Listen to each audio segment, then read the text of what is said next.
Pada suatu hari yang cerah, seorang pemuda yang bernama Wongka kembali ke kampung halamannya setelah 7 tahun berkeliling dunia. Meskipun hanya memiliki sedikit uang, Wongka memiliki impian yang besar. Ia berniat untuk membuka toko coklat di sebuah mall yang megah bernama Galeries Gourmet. Namun, tabungannya hampir habis, hanya tersisa 5 perak. Tetapi, Wongka tidak menyerah begitu saja. Dia melihat sebuah toko kosong dan mulai membayangkan suatu saat nanti toko coklat miliknya akan berdiri di sana. Tiba-tiba, seorang polisi menghampirinya dan memberikan denda 3 perak karena Wongka tampak melamun di siang hari. Tak lama setelah itu, Wongka bertemu dengan seorang gelandangan yang meminta uang untuk menyewa tempat tinggal di malam itu. Karena merasa kasihan, Wongka memberikan 1 perak miliknya. Namun, beberapa saat kemudian, sial menimpa Wongka. Sisa uang 1 perak yang ia punyai jatuh ke dalam selokan. Kini, Wongka benar-benar tak punya uang sama sekali. Malam itu, Wongka berniat untuk tidur di kursi pinggir jalan. Wongka yang juga seorang pesulap, tiba-tiba teringat akan kemampuannya. Ia mulai mengeluarkan barang-barang yang ada di dalam topinya, dan ia bahkan membuat minuman coklat hangat untuk mengusir dingin di malam itu. Tiba-tiba, seekor anjing menghampirinya. Anjing itu bernama Titles, dan pemiliknya seorang pria yang bernama Butcher datang untuk meminta maaf atas kelakuan anjingnya. Butcher kemudian memperingatkan Wongka bahwa cuaca malam itu sangat dingin, dan jika dia tidur di luar, Wongka bisa membeku. Wongka menyadari bahwa coklat hangat yang ia buat mulai membeku dengan cepat. Ia pun menjelaskan ke Butcher bahwa ia tidak memiliki uang sepeser pun untuk menyewa kamar. Mendengar hal itu, Butcher mengajak Wongka pergi menemui temannya yang bernama Scrabbit, yang mengelola sebuah tempat penginapan dan usaha laundry. Sesampainya di tempat Scrabbit, Nona Scrabbit menyuruh seorang anak yang bernama Noodle untuk membawakan minuman buat Wongka. Kemudian, Pitcher menjelaskan bahwa Wongka membutuhkan kamar untuk tidur. Namun, ia tidak memiliki uang sepeser pun. Scrabbit dengan penuh pertimbangan menawarkan sebuah paket menginap dengan biaya hanya 1 perak saja, yang bisa dibayar besok. Mendengar hal itu, Wongka sangat lega. Kemudian, Scrabbit mengeluarkan sebuah kontrak dan menyuruh Wongka untuk menandatanganinya.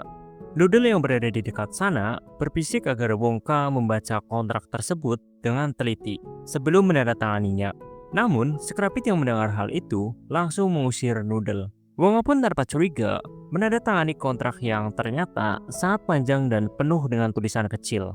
Setelah membawa Wongka menuju kamarnya, Scrappy yang marah memasukkan Noodle ke dalam kurungan karena dianggap mengganggu Wongka yang mau menandatangani kontrak. Keesokan harinya, Wongka pergi ke Galeries Gourmet untuk menjual coklat buatannya yang diberi nama coklat melayang. Dari kejauhan, Noodle yang sedang membawa laundry memperhatikan Wongka. Wongka kemudian menunjukkan keajaiban dengan memperlihatkan trik sulap yang membuat coklat melayang di udara. Tentu saja, orang-orang yang menyaksikan hal itu tampak terkejut. Coklat milik Wongka terasa sangat unik dan berbeda dengan coklat biasa. Tak lama kemudian, 3 penguasa coklat yang dikenal sebagai kartel coklat memperhatikan aksi Wongka dengan rasa penasaran. Ketiga pria itu bernama Slugworth, Proudnose, dan Fickelgruber. Slugworth kemudian menyuruh asistennya yang bernama Nona Bond untuk memanggil polisi karena mereka merasa bisnis mereka terancam oleh coklat buatan Wongka. Ketika kartel coklat ini mencicipi coklat buatan Wongka, mereka sangat terkejut dengan komposisi bahan yang luar biasa. Namun, Slugworth berkata bahwa coklat buatan Wongka adalah coklat terburuk yang pernah ada. Menurutnya, coklat yang enak adalah coklat yang sederhana dan tidak aneh-aneh. Anehnya, setelah memakan coklat tersebut, ketika kartel coklat itu tiba-tiba terbang melayang. Wongka menjelaskan bahwa itu adalah efek sementara dari coklat melayang buatannya. Melihat hal ini, pengunjung pun semakin tertarik dan banyak yang membeli coklat Wongka dengan harga 1 perak per buah. Dalam waktu yang singkat, semua coklat yang ia bawa habis terjual. Tiba-tiba, petugas polisi datang dan mengatakan bahwa ia menerima laporan keluhan tentang Wongka yang mengganggu bisnis orang lain. Polisi itu pun mengusir Wongka dan menyita semua uang hasil penjualan coklatnya. Wongka kemudian memohon ke polisi itu agar 1 perak bisa disisihkan untuk membayar sewa penginapan. Setelah kembali ke penginapan, Wongka memberikan 1 peraknya kepada Scrabbit untuk membayar kamar. Namun, Scrabbit berkata bahwa 1 perak itu hanya untuk sewa kamar saja. Masih ada tagihan lain yang harus dibayar karena Wongka telah menggunakan fasilitas lain. Total yang harus dibayar oleh Wongka adalah 10.000 perak. Scrapit mengatakan kalau semua itu sudah dijelaskan di dalam kontrak yang sudah ditandatangani. Wongka pun bingung karena dia tidak punya uang sebanyak itu.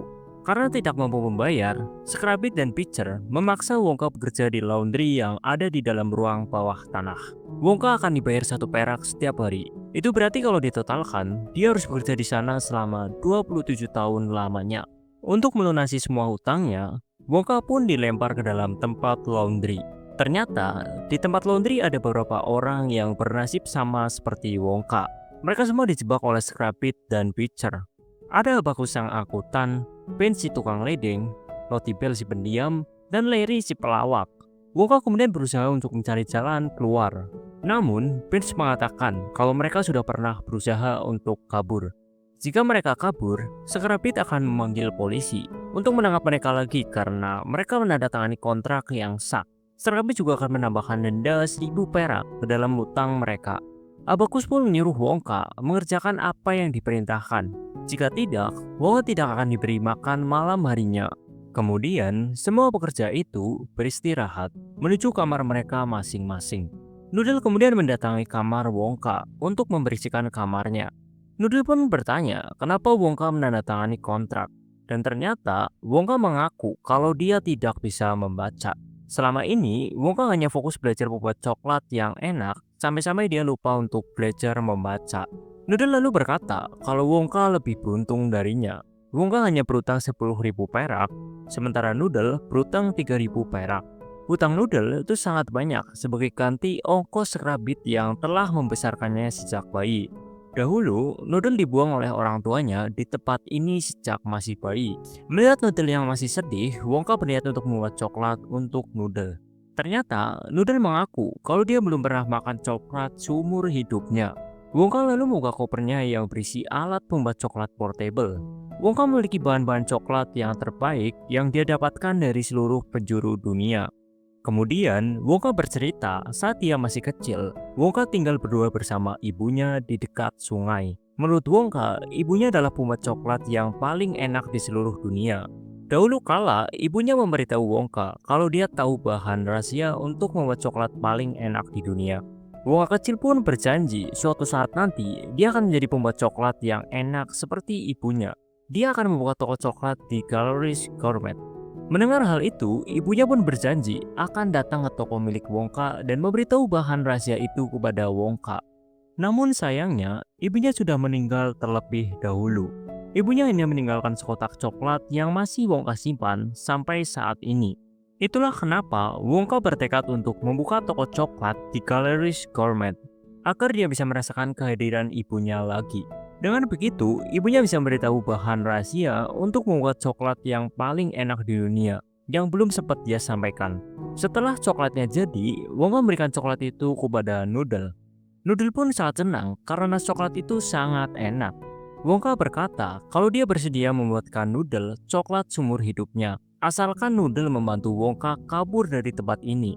Mendengar hal itu, Noodle pun langsung menolak karena dia takut ketahuan. Wongka lalu berkata kalau dia hanya perlu keluar beberapa jam saja untuk menjual coklat-coklatnya. Nanti setelah itu, dia akan kembali lagi. Dan Wongka akan membagikan keuntungan berjualan coklatnya agar mereka berdua bisa melunasi hutang mereka. Mendengar hal itu, Noodle pun akhirnya setuju. Dia memberitahu kalau biasanya Scrapit tidak akan memperhatikan tempat laundry jika ada cowok bangsawan datang ke tempat ini. Scrapit akan sibuk menggoda bangsawan itu. Mendengar hal ini, Wongka pun mempunyai ide. Cerita berlanjut di tempat lain. Ternyata, kartel coklat bersama dengan kepala pastor dan biarawan di gereja untuk menyimpan coklat di ruang bawah tanah. Hanya beberapa orang yang tahu tempat ini, termasuk kepala polisi yang sudah lama bekerja sama untuk kartel itu. Dengan imbalan coklat, Slugwood lalu meminta kepala polisi untuk menyingkirkan Wongka selama-lamanya. Karena coklat buatan Wongka benar-benar enak dan harganya murah. Awalnya, kepala polisi menolak karena hal itu melanggar hukum. Ketika kartel coklat itu tahu kalau kepala polisi sangat menyukai coklat, kemudian Slugwood menawarkan 1.800 kotak coklat sebagai imbalannya. Mendengar hal itu, kepala polisi pun langsung menyetujuinya. Di dalam penginapannya, Wongka mulai menjalankan rencananya. Wongka tahu kalau Pitcher menyukai Scrappy. Wongka pun memberitahu kalau sebenarnya Scrappy juga menyukainya. Wongka memberikan saran kepada Pitcher agar Scrappy mau berkencan dengannya di tempat lain. Noodle mengarang cerita kalau dia menemukan gambar yang mirip dengan Pitcher, yang merupakan seorang bangsawan. Melihat hal itu, Scrappy pun langsung percaya kalau Pitcher adalah seorang bangsawan.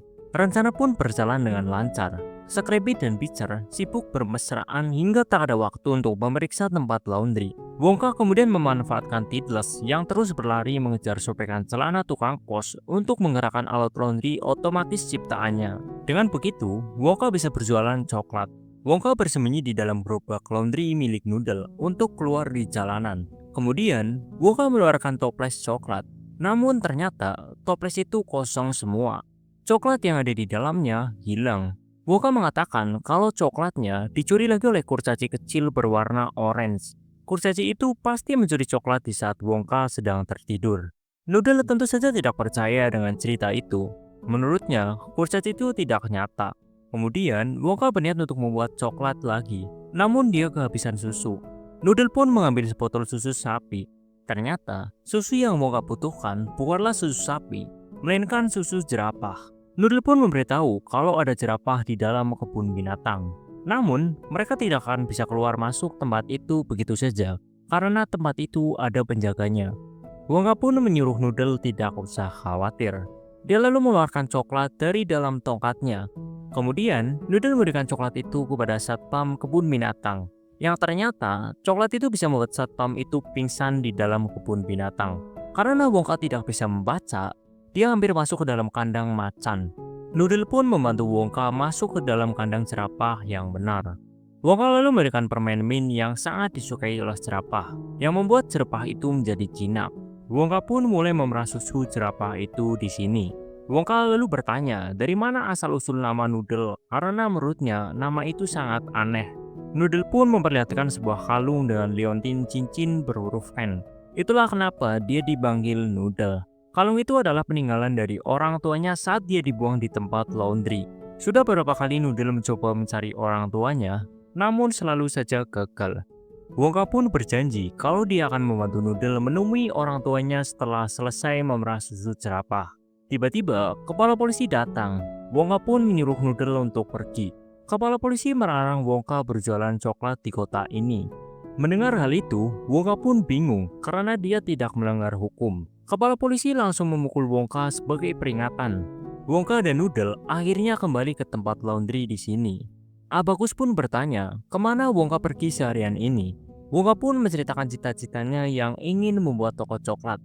Mendengar hal itu, Abacus pun berkata, pasti Wongka dihalangi oleh kepala polisi, bukan? Wongka pun kaget, bagaimana Abacus bisa mengetahuinya? Abacus selalu bercerita kalau dia pernah menjadi akuntan Slugworth. Pada suatu hari, Abacus menyadari kalau Slugworth mempunyai 2 buku catatan akuntansi. Buku yang sudah direkayasa itu yang berwarna merah. Sementara di dalam buku yang berwarna hijau, dijelaskan kalau kartel coklat itu bersekongkol menyuap kepala polisi untuk menyingkirkan siapapun yang ingin menyaingi mereka. Malam harinya, karena tidak bisa tertidur, Wongka memanggil Noodle lewat jendela. Wongka lalu melemparkan tali. Setelah itu, Wongka mengirimkan stoples coklat untuk Noodle. Karena sebelumnya, Wongka berjanji akan memberikan Noodle coklat jika membantunya keluar dari tempat ini. Noodle kemudian membalasnya dengan memberikan secari kertas yang bertuliskan huruf A. Noodle lalu berkata kalau dia akan mengajari Wongka untuk membaca. Noodle lalu bertanya apa rencana Wongka karena sekarang dia sedang diincar oleh polisi. Wongka pun bingung, dia tidak bisa menghilang begitu saja di jalanan meskipun dia pesulap. Dia hanya bisa menghilang di atas panggung yang memiliki peralatan lengkap. Prince kemudian muncul, dia mengatakan kalau Wongka bisa menghilang melalui saluran air kota. Ben akan membantu Wongka, asalkan dia juga mendapatkan bagian hasil dari penjualan coklat. Larry dan Lottie kemudian juga menawarkan diri untuk membantu Wongka. Abacus selalu muncul dan mengingatkan yang lain, jika mereka ketahuan, nanti Scrappy akan menghukum mereka.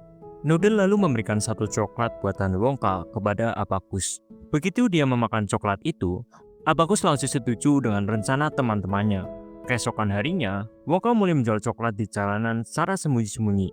Saat polisi datang, Wongka langsung masuk ke dalam saluran air.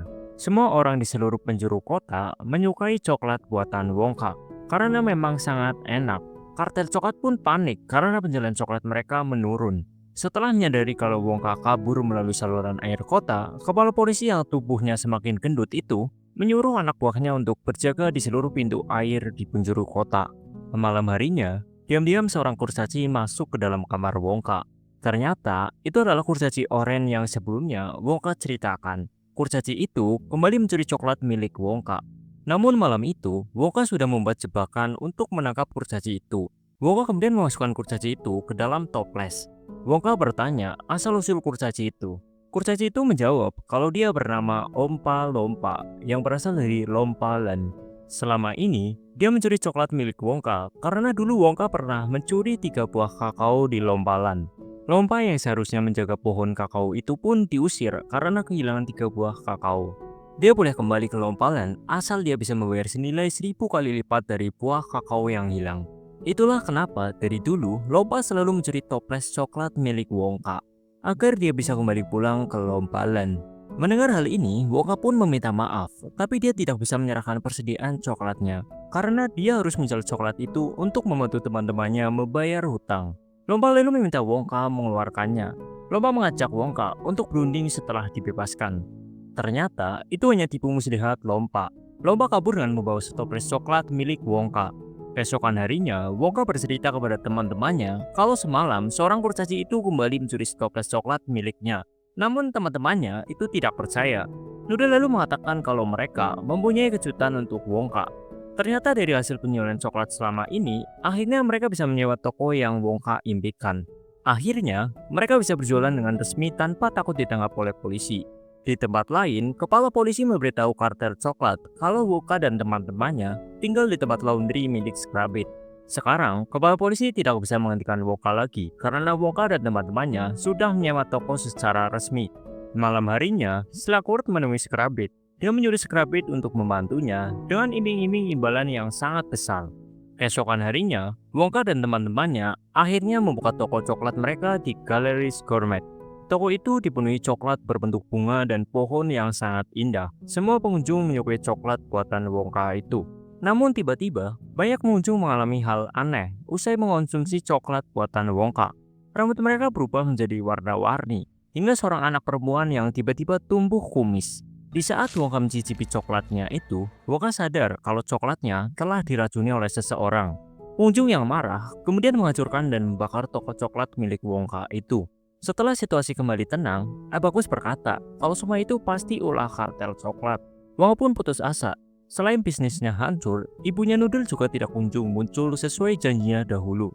Beberapa saat kemudian, 3 kartel coklat datang menemui Wongka yang sedang sendirian. Slugworth mengaku kalau dia telah menyuruh Scrabbit untuk meracuni coklat buatan Wongka. Slugworth lalu menawarkan sebuah uang untuk melunasi hutang Wongka dan teman-temannya, termasuk hutang Noodle. Asalkan Wongka bersedia pergi dari kota ini dan jangan pernah membuat coklat lagi. Slugworth sudah memesan tiket kapal untuk Wongka meninggalkan kota ini.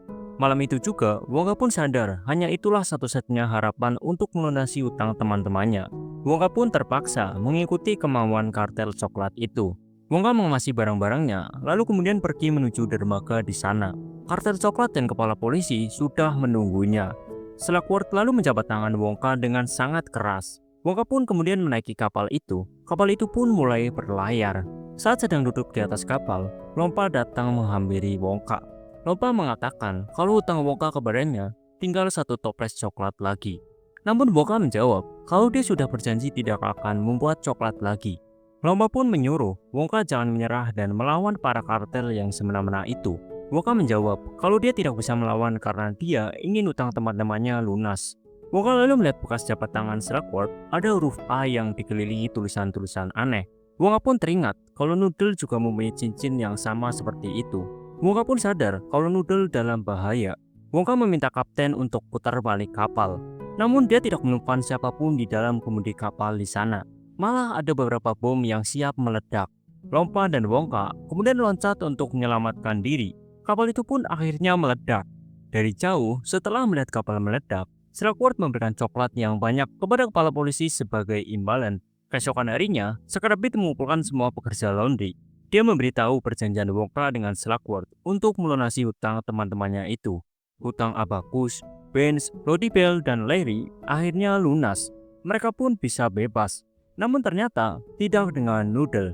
Scrappy mengatakan kalau uang yang diberikan Slugworth kepadanya bukan untuk membebaskan Noodle, melainkan untuk menahan Noodle di tempat ini selamanya. Scrappy lalu mengurung Noodle ke dalam kurungan. Tiba-tiba, Wonka muncul di jendela kurungan bersama teman-temannya untuk menyelamatkan Noodle di sini. Wonka berencana untuk mengambil buku hijau milik kartel coklat dan menggunakannya sebagai bukti kalau kartel coklat telah melakukan tindak kejahatan. Abacus mengatakan kalau buku itu ada di dalam ruang rahasia bawah tanah gereja. Tidak sembarangan orang yang bisa masuk ke dalam sana. Mendengar hal ini, Wonka pun memiliki ide. Keesokan harinya, Noodle memasukkan permen akasia ke dalam saku kepala pastur. Mereka kemudian mencuri jerapah dari dalam kebun binatang, lalu melepaskannya di dalam gereja. Jerapah itu langsung mengejar kepala pastur karena dia mengantongi permen mint kesukaan jerapah. Kepala pastur lalu menghubungi layanan telepon yang ternyata dihandle oleh Lottie Bell. Lottie Bell sengaja menghubungkannya dengan Larry yang berpura-pura sebagai petugas kebun binatang. Abacus dan yang lainnya kemudian datang ke dalam gereja dengan membawa kandang jerapah. Begitu masuk ke dalam gereja, Wonka dan Noodle menyelinap keluar dari dalam kandang. Wonka dan Noodle lalu meletakkan coklat di dalam lift menuju ruang rahasia bawah tanah. Coklat itu lalu dimakan oleh penjaga ruang rahasia yang membuatnya langsung pingsan. Berita tentang kekacauan di dalam gereja akhirnya sampai di telinga Slugworth. Dia langsung menelpon pastor meskipun pastor mengatakan semuanya baik-baik saja. Namun Slugworth merasa curiga, dia pun bergegas menuju gereja. Di dalam ruang bawah tanah, setelah sekian lama mencari, akhirnya Wonka dan Noodle menemukan buku hijau. Namun tiba-tiba, ketika kartel coklat itu pun datang ke sini. Wonka lalu bertanya, kenapa Slugworth menyakiti Noodle? Bukannya Noodle adalah anggota keluarga Slugworth, karena Noodle memiliki cincin yang sama. Mendengar hal itu, Slugworth pun akhirnya berkata jujur, kalau Noodle adalah anak dari kakak kandungnya yang sudah meninggal. Dahulu kala, ibu Noodle meminta bantuan Slugworth untuk merawat Noodle yang sakit saat masih bayi. Namun sadar kalau Noodle akan menjadi pewaris tahta keluarganya. Karena kakaknya sudah meninggal, Slugworth justru menaruh Noodle di dalam tempat laundry milik Scrappy. Slugworth lalu memberitahu ibu Noodle yang bernama Dorothy kalau Noodle sudah meninggal. Ketika kartel itu lalu memaksa Wonka dan Noodle masuk ke dalam tempat penyimpanan coklat. Mereka bertiga berniat menenggelamkan Wonka dan Noodle di tempat itu. Sebelum kartel coklat itu pergi, Wonka meminta tolong Slugworth untuk memberikan toples coklat buatannya kepada kurcaci Orange agar hutangnya lunas. Mereka bertiga pun kemudian pergi. Namun tanpa sepengetahuan Wonka, ketika kartel coklat itu justru memakan satu toples coklat itu hingga habis. Di dalam tempat penyimpanan coklat, cairan coklat mengucur dari segala penjuru. Wonka pun putus asa. Wonka dan Noodle lalu mulai naik terangkat cairan coklat yang semakin banyak. Mereka lalu melihat kartel coklat dari balik kaca yang ada di atas. Wonka dan Noodle pun pasrah karena mereka tidak bisa melakukan apa-apa. Tanpa disangka, Lumpa datang. Dia sangat marah karena satu toples coklat miliknya telah dimakan habis. Lumpa lalu menuju ruang bawah tanah dan mengeluarkan coklat yang menenggelamkan Wonka. Wonka dan Noodle pun akhirnya berhasil diselamatkan. Di luar, kartel coklat bertemu dengan kepala polisi dan anak buahnya. Tiba-tiba, dari dalam gereja, Wonka dan Noodle keluar membawa buku hijau. Noodle memberikan buku hijau itu kepada Avabel. Avabel pun terkejut melihat catatan kejahatan yang dilakukan oleh kartel coklat. Kepala polisi berusaha untuk mengambil buku itu. Namun Avabel menolak menyerahkannya karena nama kepala polisi tercantum di dalam buku itu. Di saat kartel coklat berniat kabur, tiba-tiba tubuh mereka melayang. Ternyata, coklat yang barusan mereka makan adalah coklat melayang. Slugworth mengatakan kalau mereka masih mempunyai banyak cadangan coklat untuk menyewa pengacara dan menyuap para hakim. Wonka kemudian memberikan aba-aba kepada Noodle.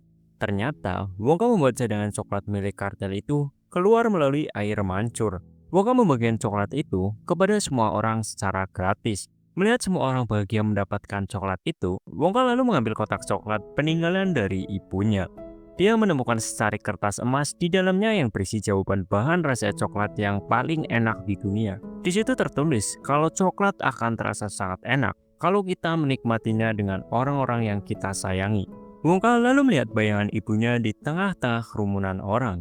Wonka lalu memberikan coklat buatan ibunya itu kepada Noodle dan teman-temannya yang lain. Wonka berkata kalau rasa coklat buatan ibunya itu masih sama seperti dahulu, rasanya paling enak di dunia. Wonka kemudian memberitahu Noodle kalau sebelumnya Lottie Bell yang bekerja di dalam kantor telepon sudah mencari orang yang memiliki nama Dorothy, ibu Noodle. Sampai akhirnya mereka berhasil menemukan tempat keberadaan ibu Noodle itu. Wonka lalu mengantar Noodle ke perpustakaan di mana Dorothy bekerja. Akhirnya, Noodle bisa bertemu dengan ibu kandungnya. Lumba kemudian mendatangi Wonka. Dia mengatakan tidak akan meninggalkan Wonka sampai Wonka membayar hutangnya. Lalu, Wonka memberikan stoples coklat itu. Kini, hutangnya telah lunas. Di saat Lomba berencana kembali ke Lomba Land, Wonka menawarkan Lumpa untuk bekerja dengannya. Wonka berencana membuat pabrik coklat. Dia membutuhkan food tester agar seluruh dunia bisa merasakan coklat buatannya.